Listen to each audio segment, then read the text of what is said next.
အားလုံးမင်္ဂလာပါခင်ဗျာကျွန်တော်ကလူကားဖြစ်ပါတယ်ပြီးခဲ့တဲ့ရက်ကကျွန်တော်ရဲ့ Facebook page နဲ့ YouTube channel ကိုအားပေးကြတဲ့စာချစ်သူမိတ်ဆွေများအတွက်အစီအစဉ်အသစ်တစ်ခုနဲ့ကျွန်တော်မိတ်ဆက်ပေးခဲ့ပါတယ်2023စက်တင်ဘာလမှာပထမဦးဆုံးလုံငင်းဝတ္ထုဖြစ်တဲ့ငါ့ကောင်ကပြောင်းလဲခြင်းဆိုတဲ့စာအုပ်ကိုရေးသားထုတ်ဝေခဲ့တဲ့စာရေးဆရာအန်ဖုန်းခန့်ကျော်နဲ့တွေ့ဆုံပေးမယ်ဆိုပြီးတော့ကျွန်တော် Facebook page ကနေကြေညာပေးထားပါတယ်အခုအဲ့ဒီတွေ့ဆုံမဲ့အစီအစဉ်ကိုကြောက်ရောက်လာဖြစ်ပါတယ်ဒါကြောင့်ကျွန်တော်ကစာချစ်သူမိတ်ဆွေများအတွက်ပထမဦးဆုံးဂျပန်ပြည်ကနေပြီးတော့စာအုပ်စတင်ပြီးတော့ထုတ်ဝေဖြန့်ချီလိုက်တဲ့ဆိုင်းဆရာအန်ဖုန်းခန့်ကျော်နဲ့မိတ်ဆက်ပြမှာဖြစ်ပါတယ်ကျွန်တော်တို့လူခါပါအခုဒါတော့ဆိုင်းဆရာအန်ဖုန်းခန့်ကျော်ဖြစ်ပါတယ်ဆရာတစ်ချက်လောက်မိတ်ဆက်ပေးပါဦးဟုတ်ကဲ့ကျွန်တော်နာမည်အန်ဖုန်းခန့်ကျော်ပါအားလုံးမင်္ဂလာပါခင်ဗျဟုတ်ပထမဆုံးပြောချင်တာတော့စာအုပ်ထွက်တဲ့အတွက်ဆရာ congratulation ဂုဏ်ယူပါတယ်ဝမ်းသာဂုဏ်ယူပါတယ်ပေါ့နော်ဒုတိယအနေနဲ့ကတော့ကျွန်တော်ဒီ season လေးကိုရောက်ပြီးတော့ချီးမြှင့်ပေးတဲ့အတွက်ကျေးဇူးအများကြီးတင်ပါတယ်ပြီးတော့ဒီ season လေးကလည်းကျွန်တော်ကဒီဂျပန်နိုင်ငံကိုရောက်နေတဲ့ကျွန်တော်တို့နောက်ကလူငယ်လေးတွေအချိန်ကိုဘယ်လိုစီမံခန့်ခွဲမလဲပြီးတော့ကိုဝါသနာပါရာတွေကိုဖြစ်မြောက်ဘယ်လိုလုပ်ကြမလဲအဲ့လိုမျိုးလေးကျွန်တော်တို့ပြောစကားတွေကနေတခုရသွားမလားဆိုပြီးတော့ကျွန်တော်ကရည်ရွယ်ပြီးတော့လုပ်ဖြစ်တာပေါ့နော်ကျွန်တော်တို့ရှေ့မှာတော့အများကြီးတည်ရတတ်တဲ့လူတွေရှိတယ်ဒါကျွန်တော်တို့နောက်ကကလေးတွေကိုပဲအဓိကအဖြစ်ရည်ရွယ်ပြီးတော့ဒီ season လေးကိုလုပ်ပေးဖြစ်တာပေါ့နော်ပြီးတော့ဆရာကိုယ်တိုင်လည်းလူငယ်တယောက်ဂျပန်မျိုးရောက်လာတယ်ပြီးတော့ဂျပန်မှာစူးစမ်းတယ်အဲ့ဒါတွေကိုလည်းကျွန်တော်ကသိချင်တာပေါ့နော်အားကြောင့်ကျွန်တော်ရဲ့ကျွန်တော်ပေးရလဲများသောအားဖြင့်တော့စာရေးစာဖတ်တာဝါသနာပါတဲ့ကျွန်တော်စာရေးတော့အားပေးတဲ့မိတ်ဆွေတွေရှိတယ်ညီကိုမောင်နှမတွေရှိတယ်ပြီးတော့ဒီဂျပန်နဲ့ပတ်သက်တဲ့ knowledge လေးတွေဘုဒ္ဓလေးတွေကိုဝင်ပြီးတော့ကြည်တဲ့ညီငယ်ညီမငယ်တွေရှိတယ်ပေါ့နော်သူတို့တွေအတွက်ပဲဒီ season လေးကိုအဓိကအဖြစ်ကျွန်တော်က season တင်ဆက်ပေးလိုက်တာဖြစ်ပါတယ်ပထမဆုံးကတော့ကျွန်တော် season လေးကိုလက်ခံပေးတဲ့အတွက်ကျေးဇူးတင်ပါတယ်အခုစပြီးတော့ကျွန်တော်ကဒီဆရာစပြီးတော့စာရေးဖြစ်ခဲ့တယ်ဒီဟာတွေကနေပြီးတော့ဒီစာအုပ်ထွက်ခဲ့တဲ့အထိယနေ့အထိပေါ့နော်အဲ့ဥစ္စာလေးတွေကိုကျွန်တော်ကခေါင်းစဉ်ခွဲလေးတွေနဲ့မိသွားခြင်းပါတယ်ဆိုတော့ပထမဆုံးကျွန်တော်မေးချင်တာတော့ဒီကလောင်နာမည်ပေါ့နော်ကလောင်နာမည်ကအများကြီးပေါ့နော်အမျိုးမျိုးပေါ့နော်ကျွန်တော်ကလောင်နာမည်ကိုအဓိပ္ပာယ်နဲ့ကိုယူဆနဲ့ကိုမှတ်ခဲ့တာပေါ့နော်ပြီးတော့ကျွန်တော်တို့လည်း interview တွေပါတယ်ဖြေတဲ့အခါကျရင်ကျွန်တော်တို့မေးလိမိတာရှိတယ်ဒီကလောင်နာမည်ကိုဘယ်လိုယူလဲပေါ့အဲ့လိုမျိုးတွေရှိတယ်ဆိုတော့အခုကျွန်တော်ကလည်းအဲ့မေးခွန်းနဲ့ပဲစပါတယ်ဒီအန်ဖုန်းခန့်ကျော်ဆိုတဲ့ကလောင်နာမည်ကိုဘာဖြစ်လို့ယူခဲ့တာလဲဘယ်လိုစိတ်ကူးနဲ့ဒီနာမည်ကိုပေးဖြစ်တာလဲအဲ့ဒီပြပြပေးပါဟုတ်ကဲ့ဆရာဒီလိုပေါ့နော်ကျွန်တော်ရဲ့ငယ်နာမည်ကအန့်ကျော်ဗျအန့်ကျော်ဆိုတာကလေကျွန်တော်မွေးတဲ့နေ့မှာကျွန်တော်အဲ့ခေတ်ကတော့ပေါ့နော်ဒါ TV အဖြူမဲကာလကျွန်တော်မွေးတဲ့နေ့မှာအန့်ကျော်နဲ့ခင်တန်းလူနဲ့ပေါ့နော်ဗီဒီယိုဇလန်တွဲအဖြူမဲခင်မှာလာနေတဲ့အချိန်ကျွန်တော်ကလည်းတိုက်ဆိုင်အဲ့ဒီနေ့မှာမွေးတယ်ပြီးတော့ကြတော့အန့်ကျော်ကလည်းသူကတနင်္ဂနွေကျွန်တော်ကလည်းမွေးတဲ့နေ့ကတနင်္ဂနွေဆိုတော့ကျွန်တော်ရဲ့ငယ်နာမည်ကို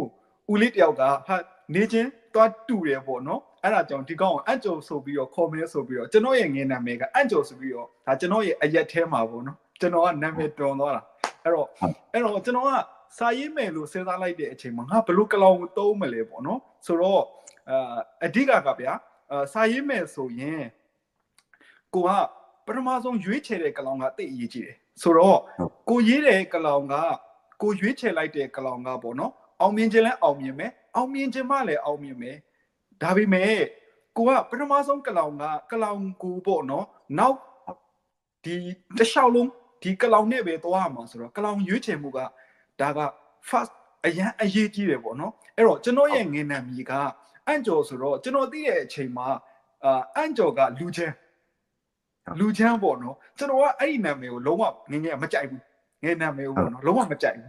ုက်တော့ကြတော့ကျွန်တော်ဒီနာမည်ကိုလည်းဖြောက်ချင်တယ်ဒါပေမဲ့ဒီနာမည်ကတခုတော့ရှိတယ်ပေါ့နော်ကျွန်တော်ရဲ့ငယ်ဘဝကိုပြန်စဉ်းစားလိုက်တဲ့အချိန်မှာဒီနာမည်နဲ့ကျွန်တော်ကြော်ခဲ့ရတာရှိတယ်ပေါ့နော်ကြော်တယ်ဆိုတော့ကောင်းတဲ့အရာတွေလည်းရှိတယ်မကောင်းတဲ့အရာတွေလည်းရှိတယ်အဲ့ဒါနဲ့ကျွန်တော်ကဒီကလောင်ကဒီနာမည်ကပေါ့နော်ကျွန်တော်အသုံးပြုလိုက်မယ်ဆိုရင်တခုခုပေါ့နော်lucky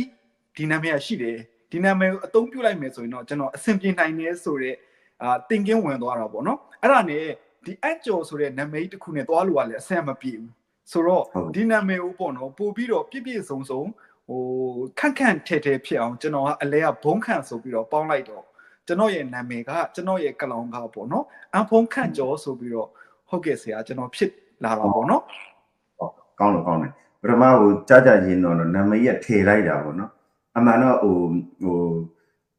ကိုယ့်ဒါတော့ကိုယ့်ရဲ့အတိတ်ပဲပေါ့နော်ပြောရင်ကိုယ့်ဘဝနဲ့ဆိုင်တဲ့ဟိုကလေးဘဝတွေကမှဒီနာမည်လေးပေါ်မှာကောင်းသည်ဆိုသည်ဒါတွေရောယူပြီးတော့စာရေးတဲ့ဒီနာမည်ကိုပြန်ပြီးတော့သုံးလိုက်ပြီးတော့မှရှေ့ဒီအလေကဘုံခန့်ဆိုတာလေးထည့်လိုက်တော့ဟိုကိုအတိတ်ပဲနဲ့ကိုတိနေပြီးသားလူကတော့တော်တော်အတိတ်ပဲရှိတာပေါ့နော်ကျွန်တော်ကတော့အခုမှသိရတာပထမတော့နည်းနည်းဒီနာမည်ကတခုဟိုဘယ်လိုခန့်အဲ့လိုမျိုးခံစားခံလို့နေရပေါ့နော်ဒါပေမဲ့အခုကမိုက်ပါတယ်ဒီနာမည်ဒီတိုင်းမိုက်တယ်အတိတ်ဟိုတိသွားတော့ပို့ပြီးတော့ဟောဒါကြောင့်မလားဆိုပြီးတော့စာဖတ်တဲ့လူတွေကလည်းဆရာစာဖတ်တဲ့လူတွေကလည်းသူတို့အမြဲအမှတ်ရနေကြမှာပါဆိုတော့ဒီဒါပြီးတော့ဆိုတော့ကျွန်တော်တို့ကဒီစာရေးတယ်ပေါ့နော်စာရေးတဲ့လူတယောက်ကအဓိကအဖြစ်တော့သူကစာမရေးခင်သူပထမဆုံးဖြတ်ကျော်ရတဲ့အဆင့်ကတော့စာဖတ်တာပေါ့နော်ဟုတ်ကဲ့အဲ့တော့စာဖတ်တာဟိုစာဖတ်တယ်ဖတ်သူများအတွေ့အကြုံတွေသူများရေးတာတွေဖတ်ပြီးတော့မှငါလည်းရေးကျင်တယ်ငါမှလည်းရေးစရာအကြောင်းအရာတွေရှိတယ်ဆိုပြီးတော့ပထမအဲ့လိုဖြစ်လာမယ်ပြီးရင်အဲ့ဒီဖြစ်လာတဲ့စိတ်ပေါ်မှာမှဝါဒနာပေါ့နော်ဝါဒနာဆိုရင်တော့ဒီတိုင်းချရေးပြီးတော့မိပြောက်ပဲအဲ့ရနေမှာဒီဝါဒနာကိုမှထပ်ပြီးတော့ပို့ပြီးတော့ခိုင်မာတဲ့ဆုံးဖြတ်ချက်နဲ့ခြာရေးဖြစ်ဖို့အတတ်ပညာဆိုတာလည်းလိုလာတာပေါ့နော်ဒီတော့ဒီခြာရေးတဲ့အခါမှာ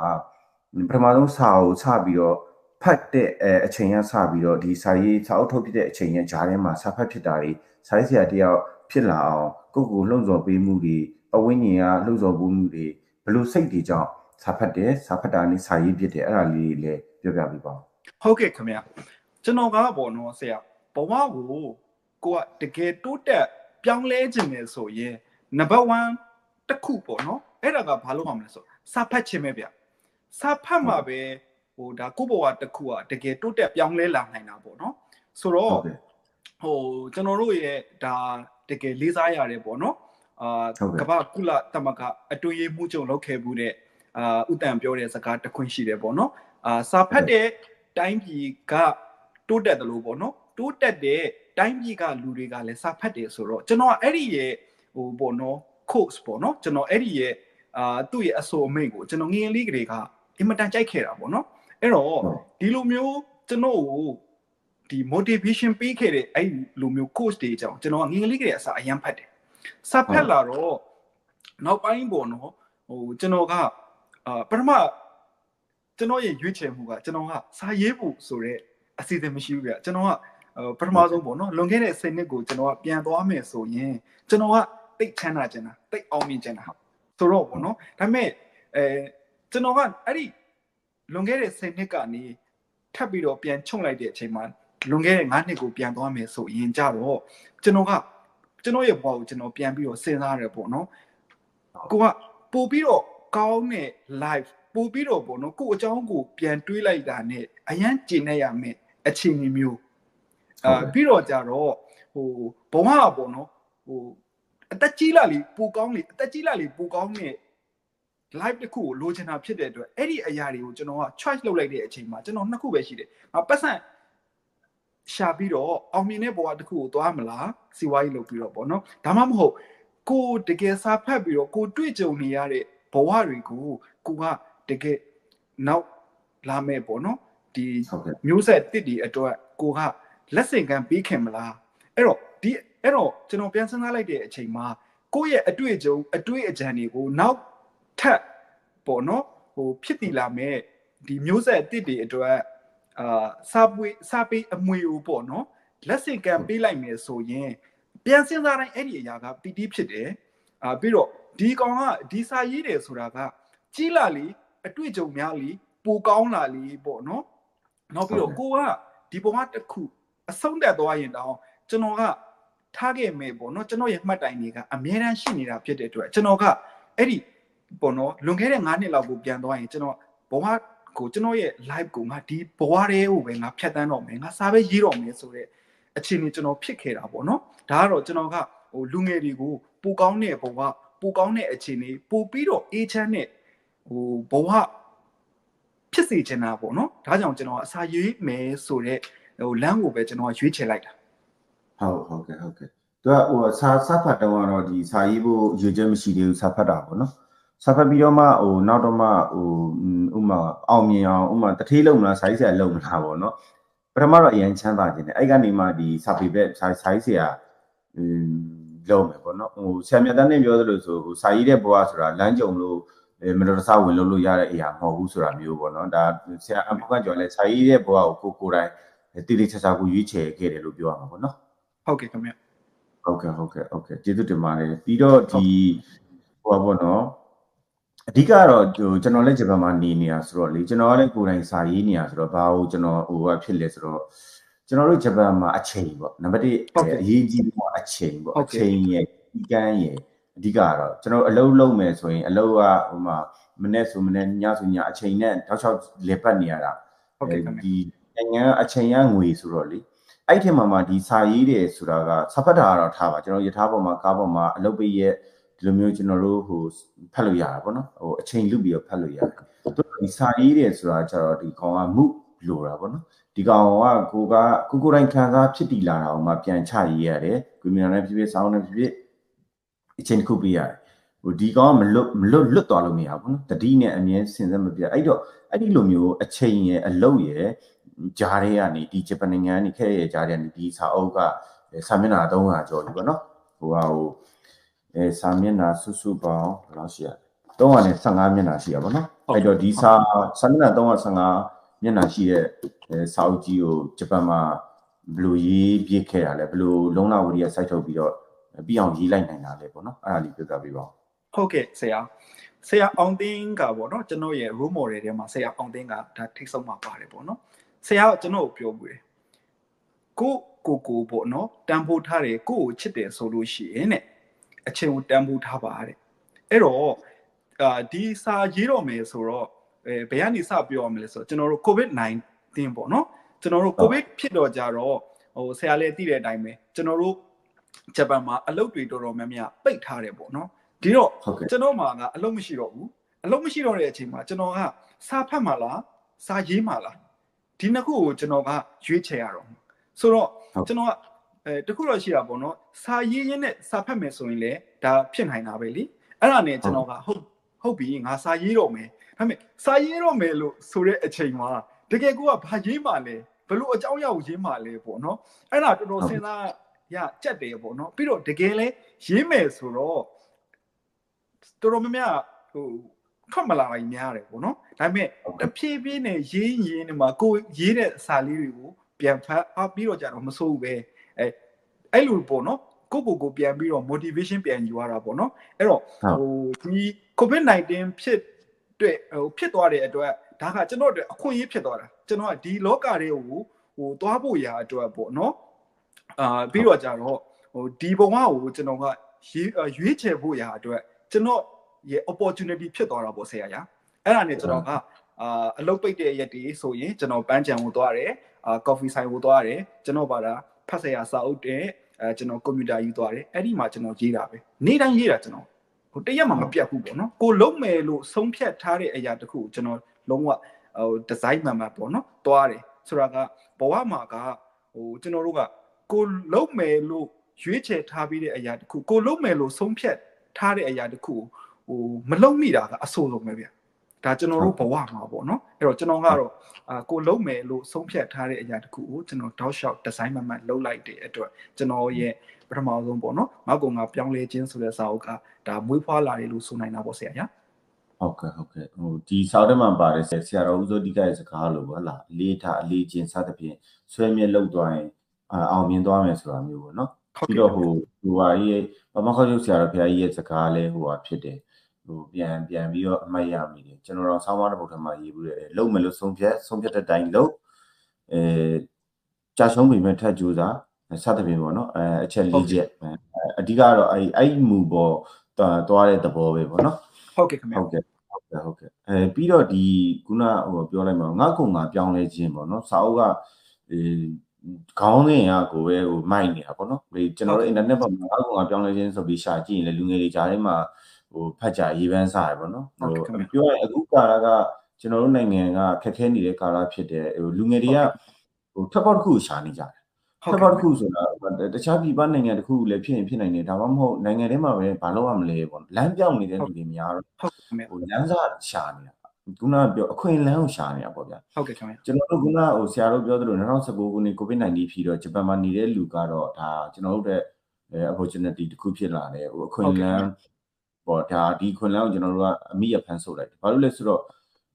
့ဆုပ်လို့ရနိုင်တဲ့အနေအထားလေးဖြစ်တယ်ဘာလို့လဲကျွန်တော်တို့ကအလုံးမရှိဘူးဆိုရင်တော့ဗျာကျွန်တော်တို့ကမီးမှန်တယ်စောက်နေရေးမှန်တယ်စသဖြင့်လမ်းတွေကောင်းအဲ့လိုမျိုးနိုင်ငံမှာကျတော့ဥမာအဓိကတော့ဒီဟိုအလုံးမရှိဘူးဂျင်းတူရင်တောင်မှပဲမီးမရှိနိုင်ဘူးစောက်နေမှန်နိုင်ဘူးရေမှန်နိုင်ဘူးလမ်းမထက်တွေခက်ခဲနိုင်တယ်ပေါ့ဗျဝင်ငွေမရှိဘူးအဲ့လိုမျိုးဆိုရင်မြန်မာနိုင်ငံမှာရက်တီဖို့ခက်တယ်ပေါ့နော်ဆိုတော့အခုကာလမှာလည်းအခုထိလည်းဟိုခက်ခဲနေတဲ့ကာလပါပဲဒီကာလမှာဒီစာအုပ်ကိုလူငယ်တွေကတော်တော်များများကြိုက်ကြတယ်ပေါ့နော်ဒီတဲ့စာလေးတွေဒီကတော့စိတ်ခွန်အားကိုဖြစ်စေတာပေါ့အဲ့လိုမျိုးပြပြတော့ပေါ့နော်အဲ့တော့ဒီငါ့ကိုငါပြောင်းလဲခြင်းဆိုပြီးတော့ဟိုနာမည်ပေးပြပုံလေးကဘယ်လိုမျိုးနဲ့စိတ်ကူးရပြီးတော့ပေးပြသွားတယ်မသိဟုတ်ကဲ့ဆရာပထမကကျွန်တော်ကဒီခေါင်းစဉ်မဟုတ်ဘူးပေါ့နော်တခြားခေါင်းစဉ်တစ်ခုရှိတယ်ဒါပေမဲ့ကျွန်တော်ရဲ့စာအုပ်ကိုဟိုကျွန်တော်ကိုယ်တိုင်ပြန်ဖတ်လိုက်တဲ့အချိန်မှာကြတော့ဒီစာအုပ်ကသူများတွေကိုပြောင်းလဲဖို့ဆိုတာထက်ကိုဟိုပြောင်းလဲဖို့ပေါ့နော်ဟိုရေးထားတဲ့စာအုပ်ဖြစ်တယ်ဆိုတော့ကြတော့အဲ့ဒါနဲ့ကျွန်တော်ကငါ့ကိုငါပြောင်းလဲခြင်းဆိုပြီးတော့ကျွန်တော်ကအမိပေးလိုက်တာပေါ့နော်ဟိုကျွန်တော်ရဲ့စာအုပ်ထဲမှာလည်းတော်တော်များများဟိုတကယ်အဆိုအမိတ်နေပါတယ်ပေါ့နော်လူတွေအများစုကကဘာကြီးကိုပဲဟိုပြောင်းလဲဖို့စူးစမ်းခြင်းကြတာပေါ့နော်ဒါပေမဲ့ကိုပြောင်းလဲဖို့ကြတော့အားလုံးကမိနေကြတယ်ဆိုတာလေအဲ့တော့ကျွန်တော်ကလူငယ်တွေကိုဟိုပြောင်းလဲပါလို့ပြောတာမဟုတ်ဘူးပြောင်းလဲပါလို့ပြောနိုင်လောက်တဲ့အခြေအနေလဲကျွန်တော်ကဘာမှမဟုတ်သေးဘူးလေဆိုတော့ကကြတော့ကျွန်တော်ရိုးရိုးသားသားပဲငါ့ကိုငါပြောင်းလဲကြည့်လိုက်တယ်ငါ့ကိုငါပြောင်းလဲကြည့်လိုက်တာဖြစ်တဲ့အတွက်ငါရဲ့ဟို live ကပေါ့နော်ဟိုဒီအတိုင်းတာတစ်ခုထီတော့ဟိုငါအရန်ကျင်နေရတယ်အရန်ဟိုပျော်ရွှင်ရတယ်အရန်ပီတိဖြစ်ရတယ်ပေါ့နော်ဒါကြောင့်ကိုပြောင်းလဲကြည့်လိုက်ပါဆိုတဲ့အနေနဲ့ကျွန်တော်ကလူငယ်တွေလက်ထက်ကိုထိုးထည့်လိုက်တာပေါ့ဆရာရဟုတ်တဘောပါပြီဟိုကမာသာထီစာရဲ့စကားတစ်ခုတောင်ပြန်တတိရတယ်ကဘာကြီးကိုချစ်ရင်အိမ်ကိုပြန်ပြီးမိသားစုကိုအရင်ချစ်ပါဟုတ်ကဲ့ခင်ဗျပြောရင်ကဘာကြီးကိုပြောင်းလဲခြင်းကိုအရင်ပြောင်းလဲပါပေါ့နော်အဲ့လိုပဲပြောမှာကောင်းပါတယ်အကူငါပြောင်းလဲခြင်းစာအုပ်နာမည်ကတော့လေကျွန်တော်တို့လည်းအဲ့လိုပဲဟိုကျွန်တော်တို့စာအုပ်တွေလည်းပထမနာမည်တခြားနာမည်တွေဒါပေမဲ့အဲ့လိုခင်မရင်းနှီးတဲ့လူတွေကိုပြကြည့်သူတို့တွေကမကောင်းစသဖြင့်နဲ့ကိုလေးစားတဲ့ဆရာမတွေလည်းပြကြည့်ဆရာကြီးလည်းပြကြည့်မှဖြည်းဖြည်းယူရင်းနဲ့မှဒီလိုမျိုးဟိုနာမည်လှလေးပေါ့နော်အဲ့လိုဒီများလည်းမတူတဲ့နာမည်ဖြစ်လာမျိုးပေါ့နော်ဆိုတော့အခုဆရာရောဒီငါ့ကောင်ပြောင်းလဲခြင်းနာမည်ကိုရပါတခြားနဲ့တိုင်မီနေလားဒါမှမဟုတ်ကိုပဲဒီနာမည်ပဲမိုက်တယ်ကွာဆိုပြီးကိုပဲရွေးချလိုက်တာလားဟုတ်ကဲ့ဆရာကြီးကျွန်တော်ကဟိုဆရာလည်းဒါသိတဲ့အတိုင်းပေါ့နော်ကျွန်တော်ကဟိုစာပေလောကတွေကဖြတ်တန်းလာခဲ့ရတဲ့လူမဟုတ်ဘူးဒါကျွန်တော်ရဲ့ background ကစာပေလောကတွေကမဟုတ်ဘူးပေါ့နော်ပြီးတော့ကြတော့ကျွန်တော်တို့ကဂျပန်မှာနေတဲ့သူတွေဖြစ်တဲ့အတွက်ကျွန်တော်တို့ရဲ့ကလောင်ကိုပေါ့နော်ဟာဟိုပေးဖို့ရအတွက်ကျွန်တော်တို့ခေါင်းစဉ်ကိုပေးဖတ်ဖို့ရအတွက်ကျွန်တော်တို့မှာအခက်ခဲပေါင်းများစွာရှိတယ်ဆရာအဲ့တော့ကြတော့ဒီကိုစာအုပ်ကိုပြန်ဖတ်ပြီးတဲ့အချိန်မှာဘယ်လိုနာမည်မျိုးပေးမလဲပေါ့နော်ကိုပါတာကိုပဲစဉ်းစားပြီးတော့ဟိုငါ့ကိုငါပြောင်းလဲခြင်းဆိုပြီးတော့ပဲကျွန်တော်နာမည်ပေးလိုက်တာပေါ့နော်ကိုပဲဟုတ်ကဲ့ decision ချလိုက်တာပေါ့နော်ဟိုပေါ့နော်ဘယ်လိုပြောရမလဲတတိရှိတယ်လို့ပဲပြောရမှာဘာလို့လဲဆိုတော့ကျွန်တော်တို့တုန်းကကြတော့ကျွန်တော်တို့ကဟို editor ဇပွဲကြီး2008 2009 2010ဆို editor ဇပွဲကြီးဖြတ်တယ်ဟုတ်ကဲ့ဆိုတော့ကျွန်တော်တို့ကဟိုဝတ္ထုတို့ဘာ essay တို့ကြပြတို့နဲ့စခဲ့တာပေါ့နော်ဒီလုံးကြီးနဲ့မဟုတ်ဘူးကျွန်တော်တို့ရဲ့စာမူတွေကိုကျွန်တော်တို့က magazine တိုက်တွေကိုပို့လိုက်လို့ရှိရင် editor တွေကဖတ်တယ်ဥပမာစာမူကြိုက်တယ်ခေါင်းစဉ်မကောင်းဘူးဆိုရင်ခေါင်းစဉ်မကောင်းမှုဆိုတဲ့ပြန်ကြားလာကိုကျွန်တော်တို့ရတဲ့အတွက်နောက်ကျရင်ခေါင်းစဉ်ကောင်းအောင်ဘယ်လိုလုပ်ရမလဲဆိုပြီးတော့ထပ်ပြီးတော့စူးစမ်းပြတာနော်ညမှာခေါင်းစဉ်ကကောင်းပြီးတော့စာကိုကမကောင်းမြန်ဘူးစာမူကမကောင်းမြန်ဘူးဆိုရင်လည်းအပေခံရတယ်ဆိုတော့ကျွန်တော်တို့တက်ကြတော့အဲ့လိုလမ်းညွှန်ချက်တွေဂျားတွေကနေလာခဲ့ရတာဆိုတော့ဟုတ်ကဲ့ရှေ့ကနေတင်ပြခဲ့တဲ့လူနဲ့ကံကောင်းထောက်မောက်တာကြုံခဲ့တယ်လို့ပြောမှာပေါ့နော်ဟုတ်ကဲ့ဆိုတော့ဒါဆရာတော့ဒီကွက်ကိုပဲငါ့ကောင်ကပြောင်းလဲခြင်းကတော့ဟိုကောင်းရင်လည်းခံမယ်ကွာမကောင်းရင်လည်းခံမယ်ကွာဘာလဲတည်မလားအဲ့လိုမျိုးကိုကလုပ်နေတာပေါ့နော်ဒါပေမဲ့မိုက်ပါတယ်ရှေ့မှာလည်းဟိုဒီလိုမျိုးဟိုငါ့ကောင်ကပြောင်းလဲခြင်းပေါ့နော်ဟိုပြောရရင်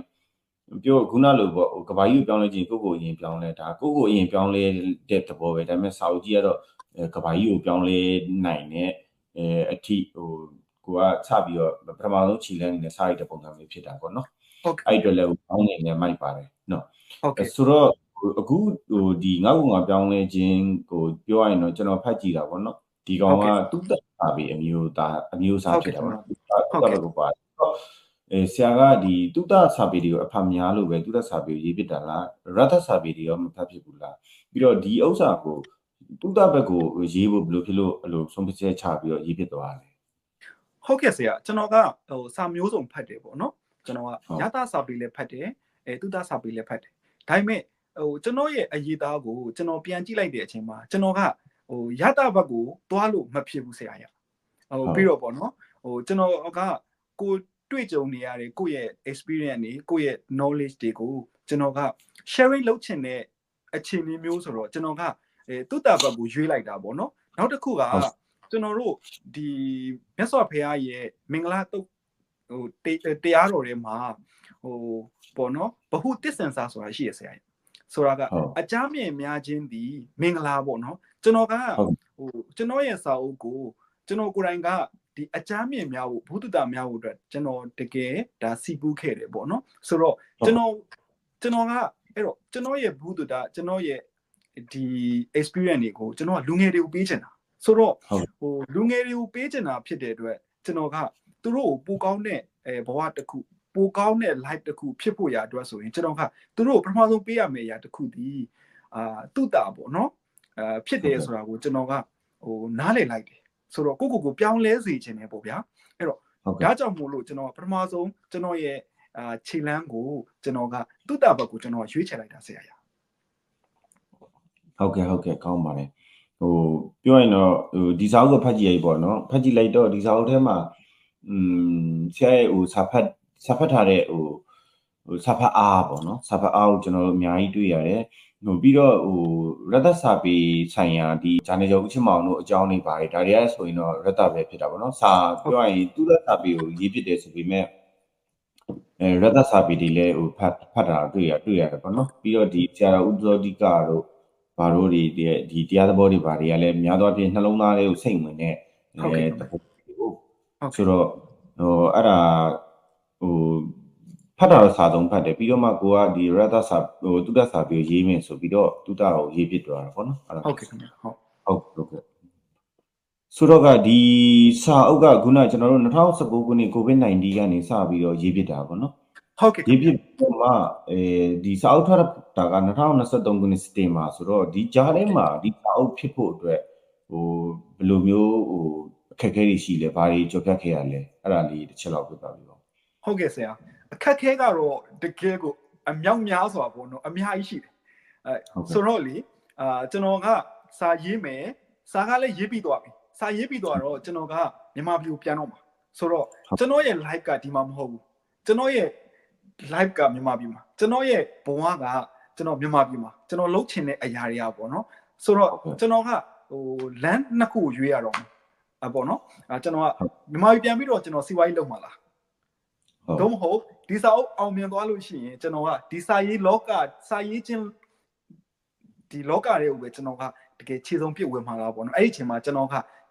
choice နှစ်ခုဖြစ်သွားပြီပေါ့နော်ဘယ် choice ကိုရွေးမှာလဲဆိုတော့စာအုပ်ကလည်းပြီးနေပြီအဲ့တော့ကျွန်တော်ကမြန်မာပြည်ပြန်တော့မယ်ဆိုပြီးတော့ကျွန်တော်လင်းလက်မှတ်တွေဝယ်လိုက်တယ်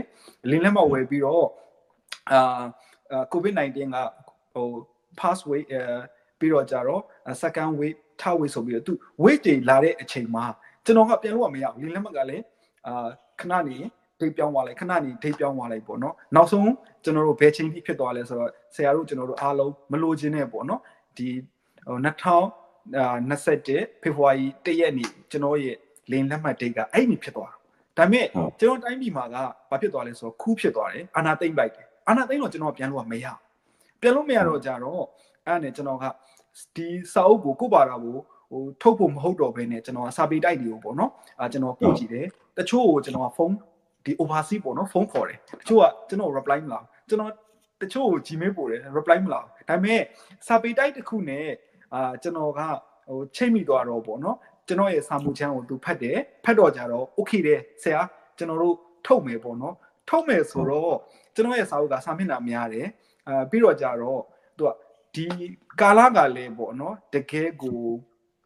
ဒီ horrible တကယ်ကိုအဆိုးဆုံးအခြေအနေဖြစ်တဲ့အတွက်ကုန်စည်နှုန်းတွေကလည်းအရန်တက်တယ်ပြီးတော့ကြတော့ဘာမှအဆင်မပြေတဲ့အခြေအနေပေါ့နော်အဲ့တော့သူကလည်းဟိုစာအုပ်ကိုဒီ debate ထဲပေါ့နော်သူကပြပြအောင်မလုပ်ချင်သူကနှစ်ပိုင်းလုပ်ချင်တယ်ကျွန်တော်ကလည်းကျွန်တော်စာအုပ်ကအဲ့လိုမျိုးနှစ်ပိုင်းခွဲထုတ်လိုက်မယ်ဆိုရင်ဟိုအဆင်ပြေနိုင်မယ်လို့ကျွန်တော်ကမထင်ဘူးပေါ့နော်ဟိုစာဖတ်တဲ့သူတွေဆက်ပြတ်သွားနိုင်တယ်ကျွန်တော်ကသူ့ကိုပြောတယ်ဒီနှစ်ပိုင်းတော့အဆင်မပြေဘူးတစ်ပိုင်းနဲ့ရိုက်မယ်ဆိုရင်တော့ကျွန်တော် okay ရဆိုတော့ဆရာအဲ့လိုဆိုရင်တော့မဖြစ်ဘူးဆိုပြီးတော့သူနဲ့ကျွန်တော်နဲ့ကအဲ့တော့ break ဖြစ်သွားတာပေါ့နော်အဲ့ဒါနဲ့ကျွန်တော်နောက်စာပေတိုက်တစ်ခုကိုကျွန်တော်ရဲ့စာမှုချမ်းပို့တယ်အဆင်ပြေတယ်သူကလည်းအဲ့လိုပဲဒီစာအုပ်ကစာမျက်နှာများတယ်ဆိုတော့သူကလည်းနှစ်ပိုင်းခွဲထုတ်ခြင်းနဲ့နှစ်ပိုင်းခွဲထုတ်ခြင်းနဲ့နောက်ပြီးတော့တချို့ရဲ့ကျွန်တော်ရဲ့စာအုပ်ထဲမှာပါတယ်ပေါ့နော်ဥမာ politic ပေါ့နော်နိုင်ငံရေးတို့ဥမာဗုဒ္ဓဆိုလို့ဒီအတိတ်ပဲတို့ကိုသူကတချို့အရာကိုသူကပြင်ပေးပါတချို့အရာကိုကြတော့သူကဟိုဖြုတ်ခြင်းတယ်ပေါ့နော်လက်ရှိတိုင်းပြည်ရဲ့ဒီ crisis ပေါ့နော် conflict ကာလမှာစမပြေဘူးပေါ့နော်အရင် sensitive ဖြစ်နေတယ်ဆိုတော့အဲ့ဒါနဲ့ကျွန်တော်ကစမပြေဘူးအဲ့လိုမျိုးဆိုရင်ဟုတ်ကျွန်တော်အဲ့ဒီအချိန်မှာရေးခဲ့တဲ့ဒီ mood ပေါ့နော်mood ကပြန်ပြရမယ်ဆိုရင်ကျွန်တော်ရဲ့ feeling ကတမျိုးဖြစ်သွားပြီစမပြေတော့နောက်ပြီးဖြောက်မယ်ဆိုရင်လည်းကျွန်တော်အကောင်းဆုံးကျွန်တော်ကတော့ယူဆတာပေါ့နော်ဒါကျွန်တော်အကောင်းဆုံးလို့ဟိုအကောင်းဆုံးအရာကျွန်တော်လူငယ်တွေကိုပေးလိုက်တာဖြစ်တဲ့အတွက်ဒီအရာတွေကိုပြန်နှုတ်မယ်ဆိုလို့ရှိရင်ဟိုလူတယောက်မှဟိုခေါင်းပြတ်သွားတာမျိုးလို့သို့မဟုတ်လက်မပါတော့တာမျိုးဆိုတော့ဟိုကိုရင်ကချို့တဲ့တဲ့လူတယောက်ကိုကြည့်ရတာအဆင်မပြေသလိုပေါ့နော်အဲ့ဒါနဲ့ကျွန်တော်ကအဲ့ဒီစာပေတိုက်တစ်ခုတည်းလေကျွန်တော်ကဟိုရက်လိုက်တယ်โอเคငါသူတို့ပေါ့နော်စာအုပ်ထုတ်ပြီးမှငါဒီစာရေးဆရာဖြစ်မှာလားကျွန်တော်ပြန်ပြီးโอเคကျွန်တော်လုပ်နိုင်တယ်ဒီအခြေအနေရှိတယ်ပေါ့နော် okay all right ပေါ့နော်အဲ့ဒါနဲ့ကျွန်တော်ထုတ်လိုက်တယ်ကျွန်တော်ထုတ်လိုက်တော့လေအခက်ခဲပေါင်းများစွာကျွန်တော်ဖြတ်ခဲ့ရတာပေါ့နော်ဘလို့အခက်ခဲပေါင်းများစွာဖြတ်လဲဆိုတော့ဟိုကျွန်တော်ကိုယ်တိုင်လောက်ရတာမဟုတ်ဘူးလေကျွန်တော်ကဟိုတဆင့်ကန်နေဟိုတွားတာဟိုဥမာဒီမျက်နှာဖုံးဒီဇိုင်းဆွဲဖို့ပြီးရင်စာရိုက်ဖို့ပေါ့နော်အဲ့ဒီအချိန်မှာလည်းကျွန်တော်တခြားတယောက်ကိုဟိုခိုင်းရတာဆိုတော့လေအများကြီးလိုအပ်ချက်တွေရှိသွားတယ်ပြီးတော့ကြတော့ကျွန်တော်ပို့လိုက်တဲ့ file ကတမျိုးသူတို့က print ထုတ်မဲ့ချိန်ကြတော့ကျွန်တော်ရဲ့ founding ကအဆင်မပြေတော့ဘာဖြစ်သွားလဲဆိုတော့တချို့ရဲ့စာရီထဲမှာပေါ့နော်နည်းနည်းကြမ်းသွားတာမျိုးလွဲချက်လေးကတော့ရှိသွားတာပေါ့ဆရာအဲ့တော့အဲ့ဒီအချိန်မှာဘာနားလည်လိုက်လဲဆိုတော့ဒီလောက်အခက်ခဲလေးတွေကိုပေါ့နော်ဟိုဒီလောက်အခက်ခဲတွေမြောက်များစွာတွေကဟိုစာရေးကျင်တဲ့ဆန္ဒတေးသေးလေးပဲရှိမယ်ဆိုရင်ဒီဆန္ဒပျောက်သွားနိုင်တယ်ပေါ့နော်ဒါပေမဲ့ကျွန်တော်ကအဲ့လိုလူစားမျိုးမဟုတ်ဗျအဲ့လိုအခက်ခဲကြီးလေစိန်ခေါ်မှုများလေကျွန်တော်ကအဲ့ရကိုပို့ပြီးတော့ဟိုပေါ့နော်လွတ်မြောက်သွားအောင်ပို့ပြီးတော့ဟိုကောင်းတဲ့အထုတ်ချင်အောင်ကျွန်တော်ပို့ကြိုးစားသူတို့အတိမတ်မပြုလားတတိမတ်အတိမတ်ပြုရတဲ့အထိကျွန်တော်ကြိုးစားဒါကျွန်တော်ရဲ့ဒီဆန္ဒပေါ့နော်ကျွန်တော်အဲ့လောက်ဒီဆန္ဒပြင်းနေပေါ့နော်ဆရာအဲ့ဒါနဲ့ကျွန်တော်ကကိုဘာသာကိုကျွန်တော်ကထုတ်ဝေလိုက်တဲ့အခြေအနေမှာအခုပေါ့နော်လူငယ်တွေကြားထဲမှာအတိုင်းအတာတစ်ခုထိတော့ကျွန်တော်ရဲ့စာအုပ်က popular ဖြစ်သွားတာပေါ့ဆရာဟုတ်ကဲ့တွေ့ပါကျွန်တော်လည်းဟိုပြောရင်ဟိုအခုခုနပြောသလိုပဲအခုကာလာကြီးထဲမှာလူငယ်တွေကလမ်းပြောင်းနေတယ်ဟိုလမ်းပြောင်းနေဘာလို့မှမသိဘူးအဲ့တော့သူတို့ရဲ့ထွက်ပေါက်ကပြည်ပနိုင်ငံတစ်ခုအလုပ်သွားလုပ်ရင်မလုပ်ရင်ပြည်တွင်းမှာဘာလုပ်မလဲအဲ့ဒါကလည်းပြည်တွင်းမှာဟိုတင်တန်းနေတိုင်တယ်မတိုင်ရင်ကိုယ်တိုင်မဲ့ဟို self study လုပ်တဲ့လူတွေကကိုယ့်စာရှာဖတ်ကြပါတော့အဲ့လိုတည်းမှာအခုလိုမျိုးဟိုကိုယ့်ဘဝကိုဘယ်လိုစာအုပ်တွေကကြောင်းလဲပေးမလဲဘယ်လိုတွေးခေါ်တွေကကိုယ့်ကိုစိတ်ခွန်အားဖြစ်စေမလဲဒီလိုမျိုးကြီးလိုက်ပြီးတော့ဟိုဖတ်ကြတာပေါ့နော်လောလောဆယ်ကတော့ဟိုတိုင်းပြည်အခြေအနေရလဲဒီဟာဟိုအခုလောဆယ်ရောင်းအားကောင်းဆုံးစာအုပ်တွေကိုကြည့်လိုက်ရင်လည်းဒီလိုမျိုးဟိုအပြောင်းလဲလိုလားတဲ့အပြောင်းလဲတစ်ခုဖြစ်စေနိုင်တဲ့စာအုပ်တွေကိုပဲဟိုအဖတ်များကြတွေ့ရပေါ့နော်ခေတ်ကာလနဲ့လည်းကိုက်ညီတာပေါ့ခုနပြောသလိုစာအုပ်ကတော့ဟိုနည်းနည်းဟိုစာမျက်နှာ300ကျော်ဆိုတော့တန်ဖိုးဘာညာနေရတော့မြန်မာနိုင်ငံရဲ့ကုန်စည်နှုန်းအနေထားနေရတော့စာအုပ်တန်ဖိုးကဟိုမှန်နေတော့မှပဲလေစာအုပ်ကထူသွားတော့အဲ့ဒါကတော့နည်းနည်းအခက်ခဲရှိတာပေါ့ပြောရင်ကျွန်တော်တို့ဟိုဒီစာအုပ်ဆိုရင်ကျွန်တော်တို့ဘယ်လောက်လဲမသိဘူးနော်ဒီမှာပုံနှိပ်မှတ်တမ်းမှာမပါဘူးနော်ဟုတ်ကဲ့ပုံနှိပ်မှတ်တမ်းထည့်မထားအောင်ဆရာဟိုဟာလေးပြောရင်တော့ဟိုမြန်မာနိုင်ငံမှာအခုဆိုစံတအိတ်ကို1000ကအနည်းဆုံးဖြစ်နေပြီဆိုတော့လေကျွန်တော်တို့ကစာအုပ်တအုပ်ဖတ်ဖို့အတွက်စာအုပ်တအုပ်နဲ့မိသားစုအတွက်စံတအိတ်နဲ့ဘယ်အောင်ရွေးမလဲဆိုကျွန်တော်တို့ကစံတအိတ်ရွေးရတော့မှာအဲ့ကာလအနေထိုင်ဟုတ်တယ်ပြီးတော့ဟိုအေးစစ်စစ်ဖြစ်တယ်ပွင့်လင်းမြင်သာပြီးတော့ဟို အားလုံးကဒီအနုပညာဆိုတဲ့ဟိုအရသာကြီးကောင်းခံစားလို့ရတဲ့အနေအထားဆိုရင်တော့ဒီစာအုပ်ကတစ်ချက်ပို့ပြီးတော့လူတွေကြားထဲကိုရောက်လာမယ်လို့ကျွန်တော်ထင်တယ်ဟုတ်အခုစာအုပ်ကပြောရင်တော့ပထမအချိန်ထုတ်တဲ့ OE 1000ပုံသွားပြီးတော့ဒုတိယအချိန်တောင်နောက် AC ဖြင့်ပြန်ထုတ်မယ်ဆိုပြီးတော့ဆရာရေးထားတယ်တွေ့ရဆိုလေဟုတ်ကဲ့ခင်ဗျအဲ့ဒါလေးပြောတာပါဟုတ်ပြီးတော့ဒီစာအုပ်မျက်နှာဖုံးလေးပြောချင်တာပေါ့နော်စာအုပ်မျက်နှာဖုံးလေးကနာမည်နဲ့စာအုပ်မျက်နှာဖုံးလေးနဲ့မိုက်တာပေါ့နော်idea လေးဒီတရားလေးကြိုက်တယ်ဟုတ်ကဲ့ဆရာအဓိကတော့ဟိုစာအုပ်ကလည်းကျွန်တော်တို့လည်းဟိုပထမဆုံးစာအုပ်ကတော့ကိုယ့်ရဲ့ကလေးအပြင်ရောက်လာရင်မျက်နှာမြင်လဲရတယ်လို့ပဲဟုတ်ကဲ့စာအုပ်လေးနဲ့စာရွက်သားလေးလိုကြည့်တယ်အပြင်စင်လေးကြည့်တယ်ဒီအနှောင်လေးတွေပေါ်နေတော့မှရင်ထဲမှာတစ်မျိုးအဲ့မှာစလုံးမောင်းလေးကြည့်တယ်အမျိုးမျိုးပေါ့နော်ဘယ်နေရာကိုပြီးထားတာနဲ့ဟိုစာစီတခြားပြန်စစ်တဲ့လူနဲ့ဘာတွေများလွဲချော်မှုရှိသွားမလဲဆိုရင်စိတ်တွေလည်းရှိတာပေါ့အဲ့လိုမျိုးလေးတွေဟိုအကုန်လုံးပြည့်စုံကျင်းတဲ့ဒီစာအုပ်နဲ့ပတ်သက်လို့ဟုတ်ကဲ့ခင်ဗျဆရာကြီးဟိုကျွန်တော်တို့ကဟိုဆရာလည်းခုနပြောသလိုပေါ့နော်ကျွန်တော်တို့ကစာရေးပြီးတော့စာအုပ်ထွက်လာတယ်ဆိုတာကဘာနဲ့အလားတန်တူလဲဆိုတော့ဥမာ6လလွယ်10လပေါ့နော်ဒီ6လလုံး10လလုံးပေါ့နော်ဒီလွယ်ထားရတဲ့ဟိုတူဒီတော့မိခင်လိုပဲဗျာတက်လားကိုကမွေးဖွားလိုက်တဲ့အချိန်မှာဟိုဒီတားလေးကိုပေါ့နော်တာဦးလေးကိုဦးဖြားဖြားမြင်လိုက်ရတဲ့ပီတိမျိုးပေါ့နော်ကျွန်တော်လည်းလိုပဲကိုကစူးစမ်းပြီးရေးတယ်ဟောအားလုံးပြီးသွားလို့ကိုယ်စာအုပ်လေးထွက်လာလိမ့်မယ်အချိန်မှာကျွန်တော်တို့ဖြစ်ရတဲ့ joyful ပေါ့နော်အဲ့ဒါလေးကတော်တော်ကိုဒါကဟိုဘာနဲ့မှပြောပြလို့မရဘူးပေါ့နော်ပြီးတော့ဟိုဒီစာအုပ်ကဟိုဆရာပြောသလိုပဲအရန်ကြီးတော့ကျွန်တော်ကြိုက်လှပြီလို့တော့မဟုတ်သေးဘူးဆရာ။ဘာကြောင့်လဲဆိုတော့လိုအပ်ချက်အများစွာရှိသွားတာကိုတို့ပေမဲ့ငါလုံးနိုင်ပါလားဆိုရဲပေါ့နော်motivation လေးတော့ရတာပေါ့ဆရာရေဒီအတွက်တော့ဟုတ်ကဲ့အကျဉ်းနဲ့မိပါတယ်ဟုတ်ကဲ့ပြီးတော့လေဟိုပြောချင်တာကျွန်တော်တို့ကဒါဆရာတို့ကဂျပန်ကိုဘယ်တစ်ခုနှစ်လောက်ရောက်တာလဲနော်ဟုတ်ကဲ့ခင်ဗျာကျွန်တော်ကဂျပန်ကို2015ပေါ့နော်ကျွန်တော်က2015ဟုတ်ကဲ့အဲ့ကြားထဲမှာဂျပန်အကြောင်းနေလဲပါတော့လေဟုတ်ကဲ့ခင်ဗျာပြီးအဲ့တော့ဟိုလူငယ်တွေဂျပန်လာတာနဲ့အခုလူငယ်တွေဂျပန်လာတဲ့ဆိုဘာတွေကွာသွားနိုင်လဲဘယ်လိုခက်ခဲတွေဟုတ်ကဲ့ရတယ်အဲ့ဒါလေးလည်းနည်းနည်းဟိုဂျပန်လာဖို့လုပ်နေတဲ့ညီငယ်တွေအတွက်ပြီးတော့ဂျပန်ရောက်နေတဲ့ကလေးတွေသူတို့ဒီချိန်ကိုဘယ်လိုစီမံခန့်ခွဲမလဲဒါလေးပေါ့နော်အဲ့ဒါလေးလည်းနည်းနည်းလောက်ပြပြပေးဟုတ်ကဲ့ဆရာကျွန်တော်တို့လာတဲ့ကာလနဲ့အခုပေါ့နော်ကလေးတွေရောက်လာတဲ့ကာလကြတော့ဟိုနည်းနည်းလေးပြောင်းလဲသွားတယ်ဗျဘယ်လိုပြောင်းလဲသွားတယ်ဆိုတော့ကျွန်တော်တို့ကာလတော့ကဟိုမြန်မာတွေကလည်းအခုလောက်ထိမများသေးဘူးပြီးတော့ကျွန်တော်တို့ကတအုပ်နဲ့တအုပ်ကလည်းဟိုအခုလိုမျိုးပေါ့နော်ဟိုဆက်တွယ်ဖို့ရ communication ကလည်းအများကြီးမကောင်းနေဘူးပေါ့နော်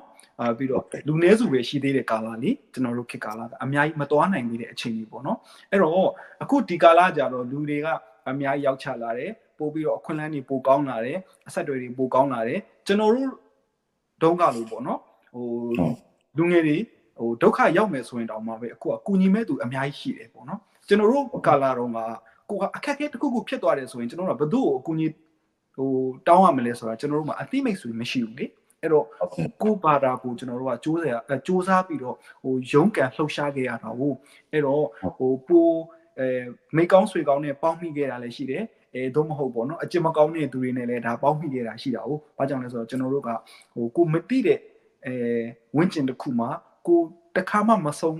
တွေ့ဘူးတဲ့လူတွေနဲ့ကျွန်တော်တို့ကဟိုပေါ့နော်ထိတွေ့ဆက်ဆံနေရတာဟုတ်အခုကျတော့အဲ့လိုမဟုတ်တော့ဗျာဟိုဘယ်လိုဖြစ်လာလဲဆိုတော့ဥမာဒီဂျပန်ကိုရောက်လာတဲ့ပေါ့နော်စီနီယာတွေကပေါ့နော်စံပိုင်းတွေကဂျပန်မှာနေလို့ရှိရင်ဘယ်လိုမျိုးရှိတယ်ဂျပန်ရဲ့ live ကဘယ်လိုဖြစ်တယ်ဆိုတော့ဒီဟိုသူကဟိုစာနဲ့ရေးပြီးတော့ဟိုတင်တဲ့သူတွေရှိတယ်အခုလိုမျိုးပေါ့နော်ကျွန်တော်တို့လိုဒီဗီဒီယိုလေးတွေပေါ့နော်ဒီ episode လေးတွေကိုတင်တဲ့သူလည်းရှိတော့ကြတော့နောက်ပိုင်းလာတဲ့ကလေးတွေကြတော့ကျွန်တော်တို့ကတော့အခက်အခဲမဖြစ်တော့ဘူးပေါ့နော်ဥမာအလုပ်တစ်ခုခုရှာကျင်တာမျိုးပဲဖြစ်ဒါမှမဟုတ်ရင်ကိုကဗီဇာပြောင်းကျင်တာမျိုးပဲဖြစ်ပေါ့နော်ခွင့်လန်းတွေကအများကြီးဖြစ်သွားတယ်ပြီးတော့ကျွန်တော်ကလူငယ်တွေကိုဥမာဂျပန်လာမယ်လို့ရွေးထားတဲ့လူငယ်တွေကိုပြောချင်တာကကျွန်တော်ကတော့ဂျပန်ကိုသွားလို့ရှိရင်ပတ်စံနေအများကြီးရမှာပဲကျွန်တော်ကတော့ဂျပန်ရောက်လို့ရှိရင်ကျွန်တော်ကချမ်းသာမှာပဲအဲ့လိုမျိုးသင်ခင်းနေတော့ကျွန်တော်မလာစေချင်ဘူးဆိုတာကလေဂျပန်ကိုအဲ့လိုမျိုးပေါ့နော်ပတ်စံနေအများကြီးရှာမယ် ငါချမ်းသာအောင်လုပ်မယ်ဆိုတဲ့အချင်းမျိုးနဲ့လာမယ်ဆိုတာထက်ငါဂျပန်မှာပေါ့နော်ငါလူငယ်ပေါ့နော်ငါရဲ့လူငယ်ဘဝတစ်ခုကိုငါဘယ်လိုမျိုးအကောင်းဆုံးအသုံးချမလဲပြီးတော့ကြတော့ငါတို့ယူလို့မရသေးတဲ့ပေါ့နော်ဒီအတွေ့အကြုံတွေကိုကောင်းတဲ့အတိုင်းဝိုင်းတွေကဂျပန်မှာရှိရလေဆရာရအဲ့တော့ကြတော့ဒီလိုမျိုးပိုကောင်းတဲ့အခြေအနေကိုငါဘယ်လိုမျိုးယူမလဲဆိုတာကကိုကဘယ်လိုမျိုးယူတတ်ဖို့ပေါ့ဗျာကျွန်တော်ကပြောချင်တာဆိုတော့ကဥမာသူတို့ဂျပန်ရဲ့ lifestyle ပြီးတော့သူတို့ရဲ့ way of life ပေါ့နော်နေပုံထိုင်ပုံပြီးတော့သူတို့ရဲ့စားတောက်ပုံစားတောက်နည်းပြီးတော့သူတို့ရဲ့ဝတ်စားဆင်မှုပြီးတော့သူတို့ရဲ့ culture ပေါ့နော်ကိုယူတတ်မယ်ဆိုရင်အများကြီးပြဂျပန်မှာကလုံးဝအမြတ်ကြီးပဲပတ်စံတစ်ခုတည်းရှာမယ်ဆိုတဲ့ရည်ရွယ်ချက်နဲ့တော့မလာစေချင်ဘူးဆိုတာကငါဂျပန်မှာစူးစမ်းရုံးကန်ရင်းနဲ့ဂျပန်မှာကောင်းတဲ့အရာတွေကိုယူသွားမယ်တစ်ချိန်ကျရင်ငါပြည်အတွက်ပေါ့နော်ငါလည်းအကောင်းဆုံးဖြစ်အောင်ကြိုးစားမယ်ပြီးတော့ငါဝင်းကျင်ကိုလည်းပေါ့နော်ပူကောင်းတဲ့ဝင်းကျင်တစ်ခုဖြစ်အောင်ပေါ့နော်ငါရဲ့အတွေ့အကြုံတွေနဲ့အသုံးချမယ်ဆိုရဲပေါ့နော် positive emotion ပေါ့ဆရာရအဲ့လိုမျိုးနဲ့ရွေချက်နဲ့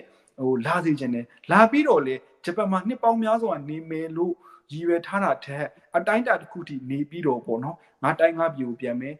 ပူကောင်းတဲ့ဝင်းကျင်လေးတစ်ခုဖြစ်အောင်ဖန်တီးပေးမယ်ဆိုရဲပေါ့နော်ဒီကတ်တာစတီယာပေါ့နော်လောကကြီးတို့အကျိုးပြုမယ်လောကကိုအသုံးချမယ်ဆိုရဲပေါ့နော်ရည်ရွယ်ချက်နဲ့ပဲလာစေခြင်းနဲ့ပဲဟုတ်ကဲ့ကျေးဇူးတင်ပါတယ်အဲ့ဒါလူငယ်တွေလည်းဒီစကားလေးကိုညင်ညကြပါလိမ့်လို့ဟုတ်ကဲ့ခင်ဗျာနောက်တစ်ခုကလေဒီစာအုပ်နဲ့ပတ်သက်လို့ထပ်ပြီးတော့ပြန်ပြီးတော့ပြောရင်စာအုပ်ကလေကျွန်တော်တို့ဂျပန်စင်ကာပူမလေးရှားထိုင်းပေါ့နော်စသဖြင့်နေရာတော်တော်များများနိုင်ငံတော်များများမှာထိုင်းဆိုလည်းဘတ်နဲ့မလေးရှားဆိုလည်း ringgit နဲ့စင်ကာပူဆိုလည်းဒေါ်လာဂျပန်ယန်အဲ့လိုမျိုးနဲ့ရောင်းနေတာတွေ့တယ်ဆိုတော့စာအုပ်ကပြန့်နှံ့မှုအားတော်တော်ကောင်းတယ်ပေါ့နော်ဒီစာရေးဆရာကဂျပန်မှာရောက်နေပြီမဲ့စာအုပ်ကပြန့်နှံ့မှုအားကောင်းတယ်ဟုတ်ကဲ့အဲ့ဒါလည်းဒီစာပေလောကမှာအတော်ဘယ်လိုလဲဆိုတော့အရေးပါတဲ့ကိစ္စပေါ့နော်ကျွန်တော်တို့ဆိုရင်ကျွန်တော်တို့စာအုပ်ကွက်ကိုထုတ်လိုက်တယ်ဖြန့်ချီတက်အပ်တယ်ဟုတ်ကဲ့ဒါပေမဲ့တခါလေကျတော့အချိန်နေတာကုန်သွားတယ်စာအုပ်တွေကဂိုရောင်းနဲ့ထွက်မသွားဘူးအဲ့လိုမျိုးကာလတွေရှိဟုတ်ကဲ့ဆိုတော့ဒါတော့ကိုကတော့တဘောတူလို့အပ်လိုက်ပေးမယ်ပေါ့နော်နောက်မှအဲ့လိုဖြစ်ရဆန်းနေပေါ့ရှိတယ်စာအုပ်သွားပြီးတော့မချတွေကပ်ပြီးအနားတွေပြတ်နေတာမျိုးဒါမျိုးတွေရှိတယ်ဟုတ်ကဲ့အဲ့လိုမျိုးဒါမျိုးတွေကြုံရတယ်ဒါပေမဲ့အခုဆက်စာအုပ်ကကျတော့နိုင်ငံ၄နိုင်ငံလောက်ကမြန်မာနိုင်ငံလုံးဆိုတာဒါ၅နိုင်ငံပေါ့နော်ရောက်သွားတယ်ပြည့်နေရှိတယ်နော်အဲ့ဒီလိုမျိုးကျတော့ဖြန့်ချီရေးကြဘယ်လိုလုပ်လဲပြီးတော့ဖြန့်ချီရေးနဲ့ပတ်သက်လို့ရောဘယ်လိုမျိုးခက်ခဲတွေကြုံခဲ့ရလဲမသိဘူးဟုတ်ကဲ့ခင်ဗျဖြန့်ချီရေးနဲ့ကြတော့လေခုနကျွန်တော်ပြောရလို့ပေါ့နော်ကျွန်တော်ကကိုယ်တိုင်ကိုကြလောက်ရတာမဟုတ်ဘူးကျွန်တော်ကတနေရာမှာထုတ်ဝေတာကတနေရာမှာနောက်ပြီးတော့ဖြန့်ချီတာကလည်းတနေရာဆိုနေရာတွေကများသွားတယ်ပေါ့နော်ဒါပေမဲ့ကျွန်တော်တို့ဆရာတို့ကာလနဲ့ကျွန်တော်တို့ကာလကြတော့နည်းနည်းလေးတော့ပြောင်းလဲသွားပြီဗျာနည်းနည်းလေးခြားနားသွားပြီပေါ့နော်ဆရာတို့ကြတော့အရင်တော့ကာလတွေကအင်တာနက်ဆိုတာလည်းအဲ့လောက်ထိတွင်တွင်ကြဲကြဲမသုံးနိုင်သေးဘူးပေါ့နော်ပြီးတော့လူတွေကလည်းပေါ့နော်အခုလိုမျိုး Facebook တွေဘာတွေကိုလည်းကြဲကြဲပြန့်ပြန့်မသုံးနိုင်နေတဲ့အချိန်ဆိုတော့ကိုကစာပေတိုက်တစ်ခုကနေစာပေတိုက်တစ်ခုကိုတွားမှပေါ့နော်တွားရတာဖြစ်တဲ့တော့အများကြီးလမ်းမှာပေါ့နော်အခက်ခဲတွေအများကြီးရှိတယ်အများကြီးကြော်ဖြတ်ခဲ့ရတာအများကြီးကြော်ဖြတ်ရတာပေါ့နော်ကျွန်တော်တို့ခေတ်ကြတော့အဲ့လိုမဟုတ်တော့ဆရာကြီးပြောင်းလဲသွားပြီပေါ့နော်ကျွန်တော်တို့ကဥမာ Facebook တို့ပေါ့နော် internet တို့ကျွန်တော်တို့ကအသုံးချပြီးတော့ကျွန်တော်တို့ကိုရေးထားတဲ့စာအုပ်ကိုယ်တိုင်ထုတ်ဝေထားတဲ့စာအုပ်ကိုကျွန်တော်တို့ကဖြန့်ချီဖို့ရာအတွက်ပို့ပြီးတော့လွယ်ကူသွားတယ်ဆရာကြီးဆိုတော့ဥမာကျွန်တော်ကစင်ကာပူပို့မယ်ဆိုလို့ရှိရင်စင်ကာပူကသူတို့ဖြန့်ချီမဲ့ပေါ့နော်ဒီစာအုပ်တိုက်တွေကိုကျွန်တော်ကဖုန်းဆက်လိုက်တယ်ဖုန်းဆက်ပြီးတော့ဒါကျွန်တော်ရေးထားတဲ့စာအုပ်ဒါကျွန်တော်ထုတ်ဝေထားတဲ့စာအုပ်ပါပေါ့နော်အဆင်ပြေမယ်ဆိုလို့ရှိရင်အယောင်တင်ပြီးကြည့်ပါပြီးတော့ကြတော့စိန်တော့ဘယ်လိုတတ်မှတ်မယ်လဲဒါကတော့တူးနဲ့ကျွန်တော်တွေကဒါညှိရတာပေါ့နော်ဒါကတော့ရှိတာပေါ့နော်မြန်မာပြည်မှာကြတော့လေဥမာကျွန်တော်ကဒီလောကတွေကိုအခုမှစပြီးတော့ဝင်ရတာဆိုတော့တကယ်နာမည်ရပြီးတာတကယ်ပေါ့နော်ဒီ top 10ဝင်တဲ့စာရေးဆရာကြီးနဲ့သွားရှင်လို့တော့မရဘူးပေါ့ဆရာရ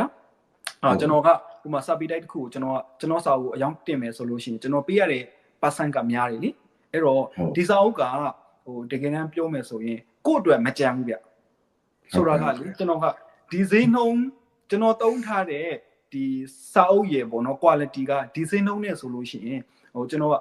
အဓိကကိုမြတ်ဖို့ဆိုတာတဲ့ဒီစာအုပ်ကိုလူတွေလက်ထဲကိုများများရောက်သွားစေချင်တာပြီးတော့ကြတော့ ဟိုပေါ့နော်စာအုပ်ဖတ်တာချင်းအတူတူတကယ်စာအုပ်ကောင်းကောင်းလေးပေါ့နော်လူတွေကိုကင်ဖတ်စေချင်တာဗျာဆိုတာကကျွန်တော်အတွက်ဆိုတာအထက်ကျွန်တော်ကသူတို့အတွက်ကိုပဲကျွန်တော်တွေးလိုက်လို့ဒီဈေးနှုန်းလောက်နေပဲကျွန်တော်ကတိုင်းဟိုတတ်မှတ်ပြီးတော့ရောင်းလိုက်တာပေါ့ဆရာရဟုတ်ကဲ့ပါစာပတ်တူတွေကိုစားဟိုကျေးဇူးတင်ပါတယ်ဒီဟိုပေါ့စာအုပ်ကတော့လေကျွန်တော်တို့ကလည်းပထမဆုံးကျွန်တော်စာအုပ်ပထမဆုံးကျွန်တော်ပတ်စံနဲ့ကျွန်တော်ထုတ်တာ2000ကျွန်တော်လည်းအဲ့ဂျပန်ရောက်ပြီးတော့မှအလုပ်ဘာညာအဆင်ပြေပြီးပထမဆုံးလာတာလေးနဲ့စာအုပ်ထုတ်လိုက်တာပေါ့ဟိုစာအုပ်ကတော့ထုတ်ခြင်းဟိုအဆင်ပြေသွားတယ်ပေါ့နော်ဒါပေမဲ့အမှုပညာအရာအောင်မြင်တယ်ငွေကြေးအရာတော့မအောင်မြင်ဘူးပေါ့နော်ဘာလို့လဲဆိုတော့ကျွန်တော်တို့ကစာပေဖြစ်နေတာဟုတ်ကဲ့ဒီဒါကိုပဲကျွန်တော်တို့ကလည်းဆွဆွလန်းလန်းယူမမိုက်ဆက်ပြီးတော့အလုပ်နေကြပါလိအဲ့တော့ကျွန်တော်ရှစ်ဆက်ပြီးတော့ဟိုစာရေးတော့လို့ရှိသလားရှိရောဘယ်လိုစာမျိုးတွေရေးမလဲအဲ့ဒါလေးရောတစ်ချက်လောက်ပြောပြပြပါဟုတ်ကဲ့ခင်ဗျကျွန်တော်ကအခုဒီလောကတွေကိုဟိုကျွန်တော်ကခြေတလန်းတော့ချလိုက်ပြီးပေါ့ဆရာရေဟိုကျွန်တော်ဒီလိုပြောလိုက်တော့ဟိုကျွန်တော်ဟိုစာရေးဆရာဆိုတဲ့ပေါ့နော်ဒီနာမဝိသေသနာတော့ကျွန်တော်မတက်ထားသေးဘူးဒါပေမဲ့ကျွန်တော်ကဒီလောကတွေကိုသွားဖို့အတွက်တော့ကျွန်တော်ကခြေတလန်းချမိသွားပြီဆိုတော့ကျွန်တော်ကဆက်လုပ်ဖို့ပဲကြံတော့တယ်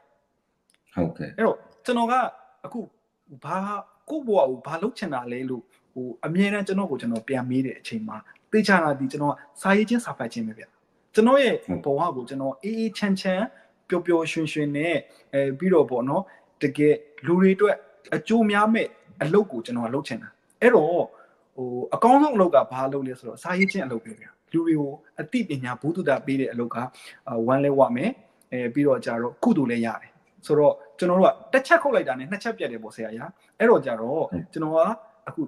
ဒီလောကတွေကိုခြေတလန်းချလိုက်တဲ့လူတယောက်ကတော့ဆက်သွားမှာပဲဘလို့အခြေအနေမျိုးနဲ့ပဲဖြစ်နေကျွန်တော်တို့ဆက်သွားမှာပဲဆိုတော့ဟုတ်ကဲ့ဟိုပါပေါ့သူသားစာပေတွေပဲဆက်ပြီးတော့ရေးပြနေမယ်အဲ့လိုမျိုးပဲကျွန်တော်တို့နားလည်ရဟုတ်ကဲ့ခင်ဗျဟိုကျွန်တော်ကတော့စာစုံရေးခြင်းတယ်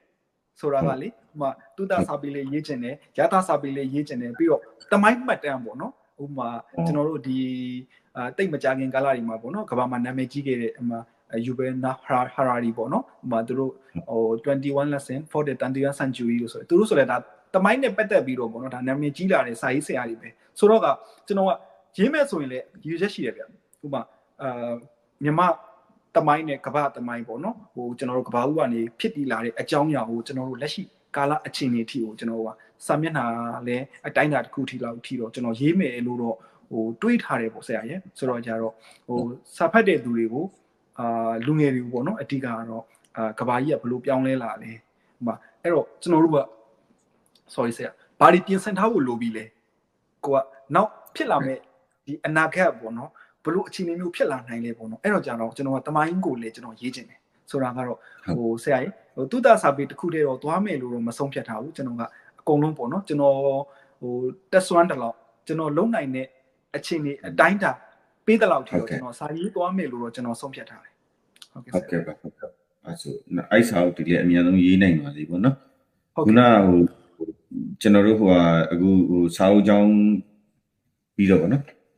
်ဒီဂျပန်ဟိုလာမဲ့ကလေးတွေအတွက်နည်းနည်းလောက်စကားလေးနည်းနည်းလောက်ပြောပြီးတော့ဟုတ်ကဲ့ဆရာဟုတ်ကဲ့အဓိကတော့ဂျပန်ကိုဟုတ်ကဲ့ဂျပန်ကိုကျွန်တော်တို့လာကြတယ်နံပါတ်1ကပတ်စံလိုချင်လို့လာတာပေါ့ဟုတ်ကဲ့ဒီကျွန်တော်တို့ပတ်စံရပြီးတော့ပြန်သွားမယ်ပတ်စံတမျိုးတည်းမဟုတ်ဘဲနဲ့ကိုယ့်ဘယ်လိုမျိုးဟိုတိဆောက်သွားမလဲပေါ့နော်ဟုတ်ကဲ့ခင်ဗျဘောမှာစာရေးဆရာပဲဖြစ်ဖြစ်အဆိုတော်ပဲဖြစ်ဖြစ်filmmaker ပဲဖြစ်ဖြစ် photographer ပဲဖြစ်ဖြစ်တခုခုသွားမယ်ကျွန်တော်ဆိုရင်လည်းအဲ့လိုခံကြလေးရှိတယ်ဂျပန်လာတယ်ပတ်စံရအိမ်ပြန်သွားမယ်အနည်းဆုံးတော့ပတ်စံရသွားတာပဲရှိတယ်အောင်မြင်သွားတာမဟုတ်သေးကိုယ်ပိုင်ခံပြီးတော့လောက်သွားနိုင်တာမရှိသေးဘူးပေါ့နော်ဆိုတော့အဲ့လိုမျိုးလဲဒီဂျပန်လာမဲ့ဒီတွေအတွက်အဲ့ဒါလေးလည်းနည်းနည်းတော့ပြောပြပါဦးဟုတ်ကဲ့ခင်ဗျဟုတ်ကဲ့ဟိုအဓိကကပေါ့နော်ကျွန်တော်ဂျပန်ကိုလာမယ်လို့ဆုံးဖြတ်ထားတဲ့ညီလေးတွေညီမငယ်တွေကိုပြောချင်တာကငါပတ်စံတစ်ခုပဲရှာမယ်ဆိုတဲ့ရွေးချက်နဲ့မလာပါနဲ့ဂျပန်မှာပိုကောင်းတဲ့ live တစ်ခုဖြစ်အောင်ပေါ့နော်အချိန်ကိုဘယ်လိုမျိုးပေါ့နော်ဟိုစီမံခန့်ခွဲမလဲ time management ပေါ့နော်ဘယ်လိုလုပ်မလဲအဲ့တော့ဒီချာဥမာကျောင်းနဲ့လာမယ်ဆိုရင်လည်းကျောင်းသွားမယ်ပြီးရင်ဘိုက်တိုဆွဲမယ်ပြီးလို့ရှိရင်ဒီကိုယ့်ရဲ့အားလက်တဲ့အချိန်လေးမှာပေါ့နော်မှာစာဖတ်မယ် သို့မဟုတ်ကိုပို့ပြီးတော့ပေါ့နော် sub improve ဖြစ်အောင်ဘယ်လိုလုပ်မလဲအဲ့တော့အဲ့ဒါလေးကိုအမြဲတမ်းတွေးကျင်တယ်ဗျာနံပါတ်1ကတော့လူငယ်တို့ပြောချင်တာကငါဒီမနေ့ကထက်ဒီနေ့ပိုကောင်းရမယ်ပေါ့နော်ဒီနေ့ထက်မနေ့ပြင်ကပိုကောင်းရမယ်ဒီရွေချက်နဲ့ပေါ့နော်ဟိုလာစေခြင်းတယ်ဆိုတော့လေကိုမတိသေးတဲ့ဥမာဂျပန်ဆိုရင်လာမယ်ဆိုရင်ဂျပန်ဘာသာစကားပို့ပြီးတော့ပေါ့နော်ကျွမ်းကျွမ်းကျင်ကျင်ပြောနိုင်အောင်ဘာသာစကားဒါလေ့လာထားတာကလူငယ်တွေအတွက်လုံးဝမမှောက်ဒါပိုကောင်းတဲ့အခြေအနေဖြစ်အောင်ပေါ့နော်ဖန်တီးဖို့ရာအတွက်ဒါက opportunity ပဲဆိုတာကဥမာဂျပန်စကားတက်မယ်အင်္ဂလိပ်စကားတက်မယ်ကျန်တဲ့ပေါ့နော် Chinese ပေါ့နော်ဒါတွေတက်ထားမယ်ဆိုရင်ကိုကပို့ပြီးတော့အခွင့်အလမ်းပိုများမယ်ပြီးတော့ကြတော့တဦးနဲ့တဦးပေါ့နော်ကိုမသိတဲ့နိုင်ငံကလူတွေနဲ့ဒီ communication လုပ်တဲ့အခါမှာပို့ပြီးတော့သူကဟိုလူဝင်ဆန့်တာပေါ့ဆရာညာအဲ့တော့ဘာသာစကားလေးတက်ဖို့လိုတယ်ပြီးတော့ကျန်တဲ့ဒီ knowledge ဒါပုံများဖို့လိုမယ်ပြီးတော့ experience ပေါ့နော်အတွေ့အကြုံပုံများဖို့လိုမယ်ဒါတွေကိုပေါင်းဆက်ပြီးတော့ကိုယ့်ဘဝကိုမြန်မာပြည်ပြန်သွားတဲ့အခါမျိုးကိုဘာလုပ်ချင်တာလဲဥမာကိုက business ပဲလုပ်မှာလားဆိုတော့ကိုကစာရေးဆရာလုပ်မှာလားအဲ့ဒါဒီအတွေ့အကြုံတွေပေါင်းဆက်ပြီးတော့လုပ်လိုက်မယ်ဆိုရင်တေချာတစ်ခုကအောင်မြင်တဲ့အခြေအနေတစ်ခုကတော့ပိုင်ဆိုင်မှာပဲဆိုတော့လေအဲ့တော့ကြတော့ကျွန်တော်တို့ကဗျာဟိုလောကကြီးကိုပို့ပြီးတော့ကြည်ကြဲပြန့်ပြန့်ကြည့်နိုင်လေကိုကပို့ပြီးတော့ကောင်းမွန်တဲ့ဘဝတစ်ခုဖြစ်အောင်ဖန်တီးနိုင်တယ်အဲ့တော့ကြတော့မြန်မာပြည်ကနေထွက်လာတယ်ဂျပန်ရောက်တယ်ဒါပိုကောင်းတဲ့အနာဂတ်တစ်ခုဖြစ်ဖို့ရအတွက်ကျွန်တော်တို့ကဟိုပေါ့နော်ဖန်တီးဖို့လာတာလေအဲ့တော့ပတ်စံတစ်ခုပဲဆိုတော့ဟို thinking တော့မတွေးစေချင်ဘူးဆိုတာကကိုလည်းပိုကောင်းအောင်မယ်ပတ်စံလည်းရှိရမယ်ဆိုတာကဂျပန်တော့လာပြီးတော့ဟိုဘာမှပတ်စံလည်းရမသွားဘူးအတွေ့အကြုံလည်းရမသွားဘူးဘာစကားလည်းမတက်သွားဘူးဆိုလို့ရှိရင်တော့ဒါရှုံးတာပေါ့ဆရာရဟိုဥမာတစ်နှစ်ပဲလာလားနှစ်နှစ်ပဲလာလားသုံးနှစ်ပဲလာလားပေါ့နော်ဒီလာလိုက်တဲ့အချိန်ထဲမှာကိုကဘလို့အကောင်းဆုံးဖြစ်အောင်ဟိုတိဆောက်မလဲပေါ့နော်ကိုအဲ့ဒါကြောင့်ဟိုလာမယ်ဆိုရင်လည်းတိတိကျကျပေါ့နော်ဒီမေးမြန်းစုံစမ်းမှာဂျပန်မှာရှိတဲ့သူတွေပေါ့နော်ကိုရဲ့အတိမိတ်ဆွေတွေရှိမယ်ကိုရဲ့ညီကိုမောင်နှမတွေရှိမယ်ကိုကဘာကြောင့်လဲဆိုတော့ကျွန်တော်တို့ကဟိုပေါ့နော်စံပိုင်စီနီယာဖြစ်တဲ့အတွက်ကျွန်တော်တို့ကဒီမှားခဲ့တာကြီးအများကြီးရှိတယ်ဒီအတွေ့အကြုံတွေမဖြစ်ရအောင်ဒီလိုမျိုးပေါ့နော်ဆိုတဲ့ခါတီးတဲ့အခြေအနေတွေဟိုမခံစားရအောင်လို့ကျွန်တော်တို့ကဟိုပေါ့နော်ဒီကြိုတင်ပြင်ဆင်ထားတင်တာပေါ့နော်ဒီဂျပန်ကိုဟိုမလာခင်ကလေးကအဲ့တော့အဓိကအရေးကြီးဆုံးကတော့ဂျပန်ဘာသာစကားကိုကိုကတကယ်ပြောနိုင်တဲ့အခြေအနေဖြစ်အောင်ပေါ့နော်မလာခင်ကလေးစူးစမ်းထားတင်တယ်ပြီးတော့ကြတော့ကိုကဘလို့အလုတ်ကိုင်းနေလာမလားအကြောင်းနေလာမလားလာမယ်ဆိုရင်လည်းဘလို့အလုတ်ကိုကလုံးမှာလဲကိုတကယ်ကိုလုံနိုင်ရဲ့လားကိုရဲ့ခံစားခွင့်တွေကဘာတွေလဲပြီးတော့အကြောင်းနေလာမယ်ဆိုရင်ကိုကဘယ်အကြောင်းကိုရွေးချယ်မှာလဲပေါ့နော်အဲ့ဒါတွေကိုတော့တိတိကျကျဟိုမလာခင်ကလေးကကြိုတင်ပြင်ဆင်ထားစေခြင်းနဲ့ပေါ့နော်အားလုံးကြိုတင်ပြင်ဆင်ပြီးမှပဲလာစေခြင်းနဲ့ကြောင့်ဟို prepare for the worst ပေါ့နော်ဒါကပြင်ဆင်တာကအကောင်းဆုံးပဲလေဟုတ်တယ်မဟုတ်လားဆရာအဲကြောင့်လူငယ်တွေကိုခုနလာမယ်ဆိုလို့ရှိရင်တကယ်ကိုပေါ့နော်ကိုပို့ပြီးတိုးတက်ကောင်းမှုဖို့အတွက်ဒါပိုကောင်းတဲ့အနာဂတ်ဖန်တီးဖို့အတွက်လာမယ်ဆိုတဲ့ရွေးချက်နဲ့လာပါလို့ကျွန်တော်တို့ပြောချင်ပါတယ်ဟုတ်ကဲ့ဆရာဟုတ်ကဲ့ပါဆရာကျေးဇူးတင်ပါတယ်ပြီးတော့ဒီဆရာအခုစာရေးဆရာဘောပေါ့နော်စာရေးဆရာစာဖတ်တယ်ပြီးတော့စာရေးဆရာစာအုပ်ထုတ်တယ်ဟိုစာရေးဆရာဖြစ်လာတယ်အဲ့ဒီမှာဟိုလေးစားအားကြတဲ့စာရေးဆရာတယောက်ပြောပါဆိုရင်ဆရာဘယ်လိုပြောမလဲဟုတ်ကဲ့ခင်ဗျကျွန်တော်လေးစားအားကြတဲ့ဆရာတွေအများများစွာတဲ့ကဟိုအနိကဆုံးပြောပါဆိုလို့ရှင်တော့ဆရာကြီးအောင်သိဖို့ပဲကျွန်တော်ပြောရမှာပဲဒါကတော့ကျွန်တော်လူတွေထဲမှာပေါ့နော်ဆရာကြီးအောင်သိပေါ့နော်ဒါကတော့ကျွန်တော်ရဲ့တကယ်ပေါ့နော်ဒီလိုမျိုးအန်ဘုံခန့်ကျော်ဆိုတဲ့နာမည်တစ်ခုဖြစ်လာအောင်ဆရာကြီးရဲ့ပေါ့နော်ဟိုစကားတွေဆရာကြီးရဲ့စာပေတွေကကျွန်တော်ဘောအများကြီးဒါကဟိုပေါ့နော်ဟိုထောက်ကူပြုခဲ့တယ်ဘုံမှန်ကအထောက်ကူပြုခဲ့တယ်ပေါ့ဆရာကြီးဟုတ်ကဲ့ဟုတ်ကဲ့ဟိုပါပေါ့နော်ဟိုပြီးတော့လေဒီထဲမှာ meditation ဆိုပြီးအပိုင်းတစ်ပိုင်းနေနဲ့ဟိုခွဲပြီးတော့ရေးထားတာရှိပေါ့နော်ပြောရရင်အခုကဟိုဆရာဟိုလူငယ်ပေါ့နော်လူငယ်ကဒီ meditation ဒီဘိုင်းကိုအပိုင်းတစ်ပိုင်းနေနဲ့ခွဲပြီးတော့ရေးတယ်ပြီးတော့ဟိုဒီကောင်းလည်းပြောရင်ကိုယ်တိုင်လည်းတီမှာကိုယ်တိုင်လည်းကြင့်ကြံပြီးတော့မှရေးလို့ရတဲ့အပိုင်းမျိုးပေါ့နော်ဟုတ်ကဲ့ခင်ဗျဟုတ်ကဲ့ဆိုတော့ဒီဒီ meditation ပိုင်းနဲ့ဟိုဘယ်လိုမျိုးလေးလာတယ်ဘယ်ဆရာတော်တွေရှိရနီးနာတွေလေးလာတယ်အဲ့လိုမျိုးနည်းနည်းအဲ့ဒါလေးလည်းမျှဝေပြီးတော့ဟုတ်ကဲ့ဆရာအဓိကကတော့ကျွန်တော်ကဒီအပိုင်းကဘယ်သူတွေဆရာလေးလာလဲဆိုတော့ဆရာတော်ဥဆိုတီကပြီးရင်ကျွန်တော်ဘာကြောင့်ဆရာတော်ဖရာကြီးပေါ့နော်ဒါကျွန်တော်ရဲ့ role model တွေဒါသူတို့စီကတရားတွေကျွန်တော်နားတယ်ဆိုတော့ကျွန်တော်ကဒီအပိုင်းကတော်တော်ခက်ခဲတယ်ဆရာကြီး ဘာကြောင့်လဲဆိုတော့ဒီအပိုင်းကဟိုကြားနာထားရုံနဲ့ကျွန်တော်က sharing လုပ်လို့မရဘူးဆိုတော့လေကျွန်တော်တို့ရဲ့ဒီဗုဒ္ဓဆင်းကဟိုသူကတိတယ်မှတ်သားတယ်ပြီးတော့ယုံကြည်ကိုးကွယ်ရုံနဲ့ကျွန်တော်တို့ကတကယ်ဘာသာကောင်းတရားဘာသာဝင်ကောင်းတရားဖြစ်ပြီလို့ကျွန်တော်တို့ကပြောလို့မရအောင်ဆရာဗုဒ္ဓဘာသာမှာအရေးကြီးဆုံးကဘာလဲဆို work ပဲ practice ပဲကိုတကယ်သိထားတဲ့တက်ထားတဲ့ကိုသိထားတဲ့အရာတစ်ခုကိုကျွန်တော်တို့ကတကယ်မှန်မှန်ပေါ့နော်ဒါကကြတော့ကျွန်တော်တို့ကဟိုလေ့လာရုံနဲ့မရတော့ကိုယ်တိုင်လုပ်ကြည့်မှာဆိုတော့လေအဲ့တော့ဒီတန်ခါဂုံတော်ထဲမှာတော့ပါတယ်မှလားဒီတန်ဒိဋ္ဌိကိုပေါ့နော်တကယ်ကိုဟိုပါပေါ့နော်တကယ်လုပ်ကြည့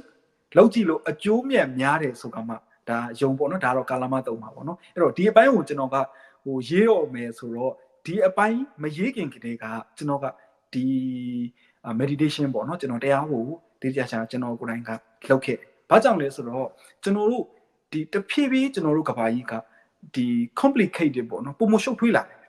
ဥပမာနိုင်ငံရေးတွေစီးပွားရေးတွေလူမှုရေးတွေပို့ပြီးတော့ conflict ဖြစ်လာတယ်အဲ့တော့အရှုပ်ထဲကနေဒီလိုအရှုပ်ထဲကနေရုံထွက်ဖို့ရာအတွက်ဒီလိုအရှုပ်ထဲကနေရှင်းအောင်နေဖို့အတွက်တစ်ခုပဲရှိတယ်အဲ့ဒါကခုနတရားအားထုတ်ပြီးတော့ပေါ့နော်တတိပဋ္ဌာန်နဲ့ကိုစိတ်ရှင်းအောင်နေဖို့ပဲဒါတွေကိုကျွန်တော်တို့ကဥပမာနော်ပုံရှုပ်ထွေးလာတဲ့အခြေအနေမှာကျွန်တော်တို့က like ခံစားနေမယ်ဆိုရင်ကျွန်တော်တို့ရဲ့ဘဝကတကယ်ကိုစိတ်မချမ်းမြေ့တဲ့ဘဝအင်မတန်ပေါ့နော်ဟိုတကယ်ဝမ်းနည်းရမယ်အခြေအနေမျိုးကျွန်တော်တို့ကပူကြုံလာတော့မှာလေအဲ့တော့ကြတော့အဲ့လိုမျိုးအခြေအနေတွေသွားမလားအဲ့တော့အဲ့လိုမျိုးသွားမယ်ဆိုလို့ရှိရင်ကြတော့ဘဝတစ်ခုက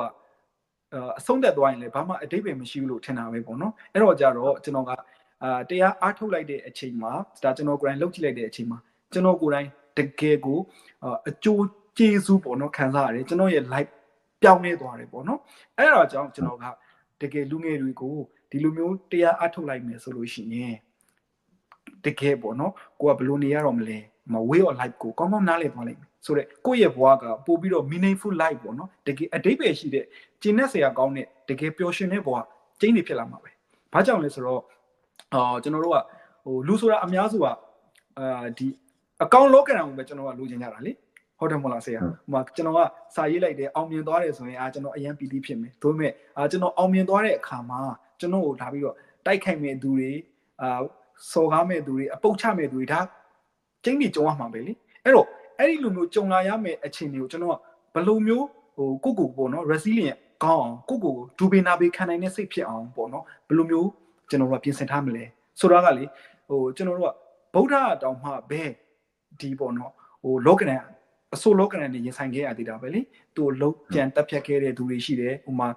ပြီးတော့ကြတော့ဥမာကဲ့ရဲ့ရှုံချတဲ့သူတွေရှိတယ်ဆွဆွဲတဲ့သူတွေရှိတယ်ဥမာစွန်မစားခဲ့ရတာတွေရှိတယ်ပေါ့နော်ဥမာစွန်ပေါ့နော်ကောင်းကောင်းတဝါတွင်းလုံးပေါ့နော်ဒီစွန်ကိုပေါ့နော်စွန်မဖုံးပေးခဲ့ရတဲ့ကာလရှိတယ်ဒီလိုမျိုးဗုဒ္ဓကိုယ်တိုင်တောင်မှပဲလောကအတွက်ဖြစ်တည်လာတဲ့ဗုဒ္ဓလိုပုဂ္ဂိုလ်တောင်မှပဲလောကဓာတ်နဲ့ရင်ဆိုင်ရမယ်ဆိုရင်ကျွန်တော်တို့ကဘာမို့လို့လဲဆိုတော့အဲ့ဒါကြောင့်ကြုံလာမဲ့အဆိုးလောကဓာတ်ပဲဖြစ်ဖြစ်အကောင်းလောကဓာတ်ပဲဖြစ်ဖြစ်ကျွန်တော်တို့ကရင်ဆိုင်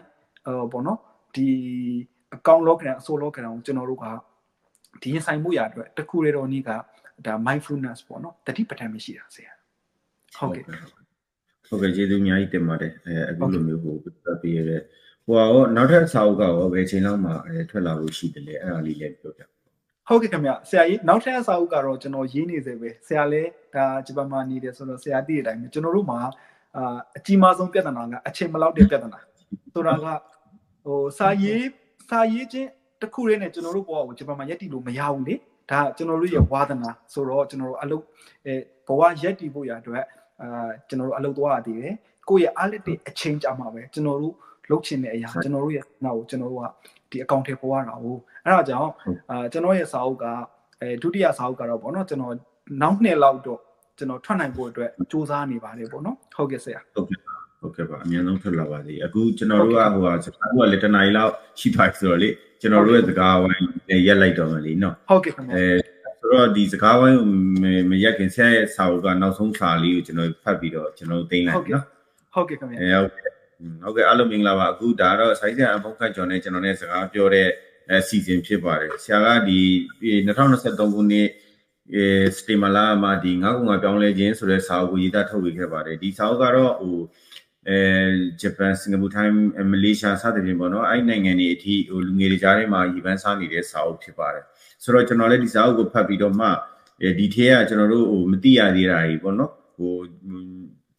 အများကြီးသိလိုက်တယ်ဒီထဲကအကြောင်းနောက်မှဒီကိုးကားထားတဲ့စာအုပ်တွေကကိုယ်ဟိုစာအုပ်တွေကအများကြီးပေါ့နော်ကျွန်တော်တို့ဒီစာအုပ်တွေအကုန်လုံးတိုက်ချာဖတ်မယ်ဆိုရင်ဒီထဲကအနှစ်တွေကစာအုပ်တွေအများကြီးဖတ်နေရမယ်ဒီအဲ့စာအုပ်တွေထဲကအနှစ်တွေကိုသိချင်တော့ဒီစာအုပ်တော့ထဲမှာပဲကျွန်တော်တို့ဟိုတွေ့နိုင်တယ်ပေါ့နော်အဲ့လိုမျိုးကျွန်တော်ကတော့ခံစားမိတယ်ဆိုတော့ဒီစကားဝိုင်းလေးကိုကျွန်တော်ကဒီဆရာရဲ့နောက်ဆုံးပြောတဲ့ dialogue လေးနဲ့ကျွန်တော်က